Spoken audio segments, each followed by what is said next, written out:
Hey, ese ndo fuki. Anu afia ka ije na family ke we na ja to no man. Na dia evidence like so siri last time. Any siri like say. Na lose control. Na dia isi aso back. Ona de tiya na ka ikele tu pe ko ka. Oye meli ka anu family ke we na je. Mike Roya Hennessy. Ese ndo fuki.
ga-abụzi ọgbakwelele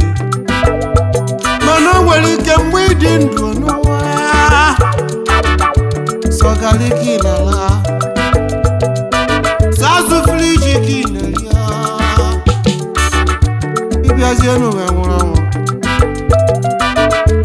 ndị dị ntụ eke ego ya ịnọdụzie na n'ime na-ega nwanne m na o nwere onye mere ibia n'ụwa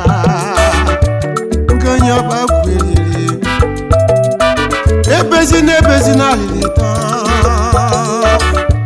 oluzie mbọsị ga-anwụ nwunye na anụ apịachaba onwe ya ọchọ obele nwata nwoke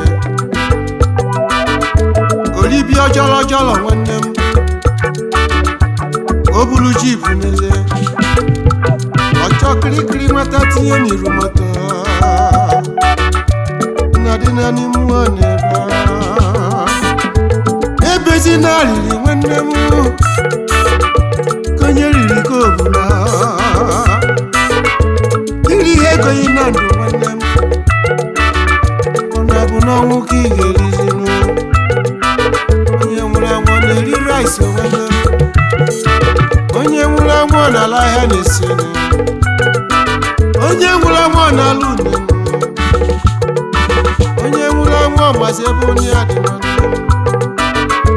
m ọlụgodịla une nụ n'ụwa na ọ bụ ndị dị ndụ ga-eribezi ọ bụ naanị ka ọ lụrụ nwanne m ndị ndụ ataba ife alụ o nwere jipu ise na ọ bụ ndị dị ndụ ga-eriba nwanne m na-eri ife anyị mụ na-atụ ndụ mmanụ konyeriri kobuna konyeri kobuna konyeri kobuna na-elibe ezigbo ndị ile ezigbo ndị bụ n'ọgwụ anụ matakwa ife alụ aka mara mgbọsị ọga onye mma mbọsị ọnwa onye mma mbọsị ọga onye rine n'ụwa onye rine n'ụwa onye ri koba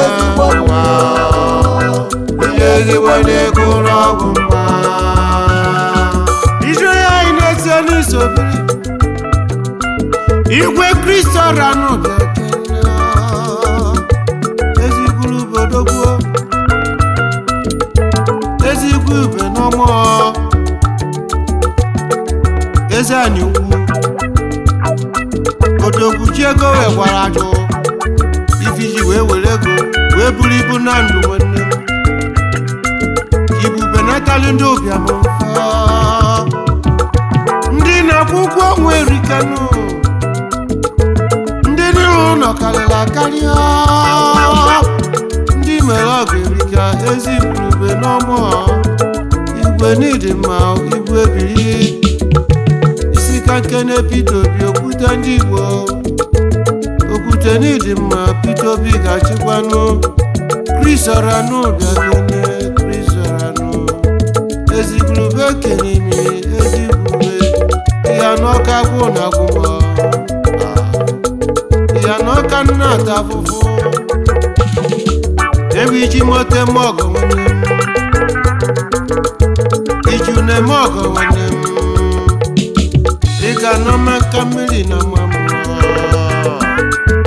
ezigurube bodogbo Chief Ataeze n'ugbo Prince Ataeze n'ugbo Ataeze n'ugbo ozigbo ndụ bịa ụmụ ọgọgụ nyọma ojieke m ọgọ nwanne m ọgaranya na-erifia onye nwa nwere Ataeze n'ịga dị Ataeze n'ịdị mma ozigbo ndụ onye nwere onwere ife Chief Royal Highness Igwe Azuka Ngọdị Eze Ọgwụike Aziz Natani onye nwere ife Princess Onigadi Stella Nwodu Obiakwa Adaeze Bada Adani nwere ife Ojudale Mogo Ojudale Mogo Ojidole Mogo Oji naira Mogo Oji pounds Mogo Kedu nke mere mo Adajuju ka nna nwanne nwe n'obedi Adabia n'ịdị mma Stella Nwodu Obiakwa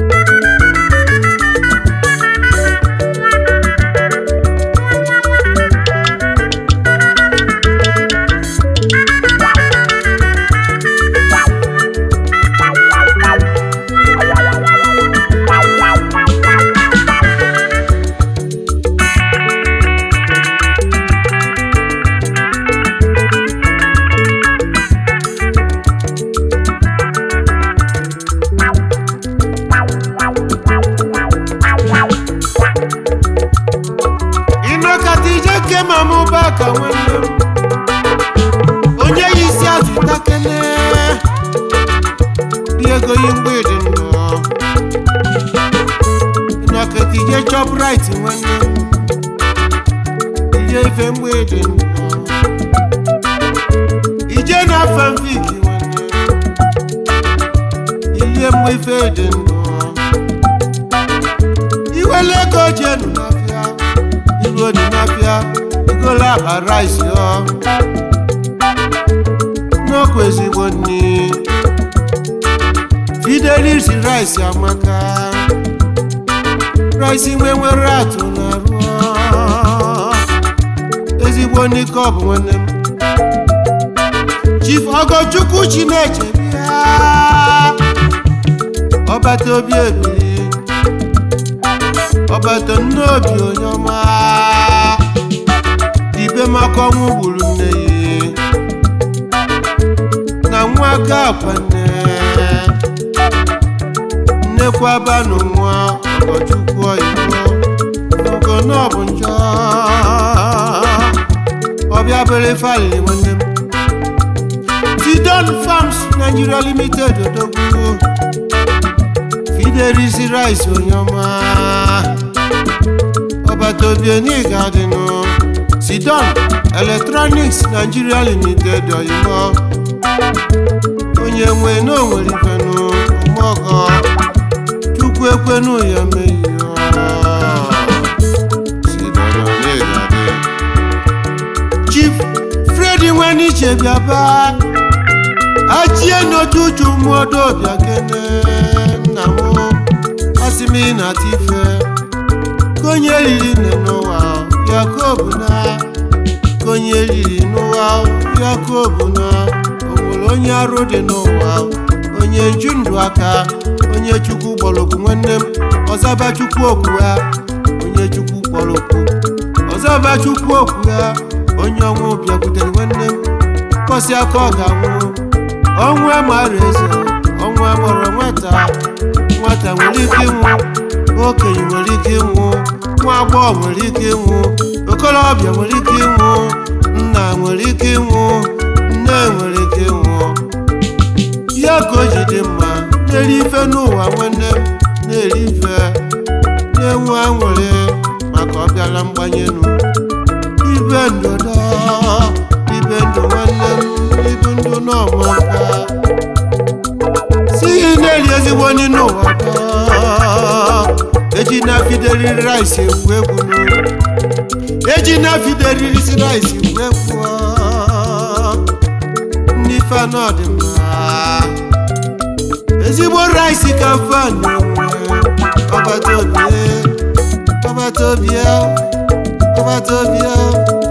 ọbata obie ịnọkata ije na Christoral Group onye ọma isi enye ya balamogila ịnachi ya azụ na Shoprite nke nwunye pastọ ọ bụ nke ìyàwó ọ bụ nke mamụbaka ebe a na-atọdụ mmanụ nwanne m cheta aka na-enwe ịmakwa na ndụ ka ego onye dị ndụ ya na-akpa ego onye dị ndụ ya na-alụ na onye dị ndụ na-ekwu okwu nwa onye dị ndụ na-agbasa onye dị ndụ na-eme ngala ndụ ka kwa ego n'ụwa nwanne m biko libifa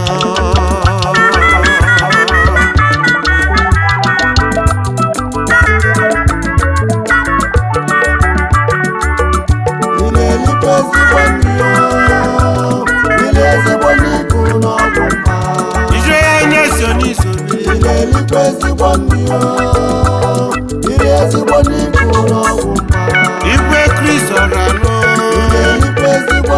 aka na-alụ mmanya dị mma ị na-anụkwa maka stone mọtụ wake up kọna ife ọ na-arụ erika a na-ekwu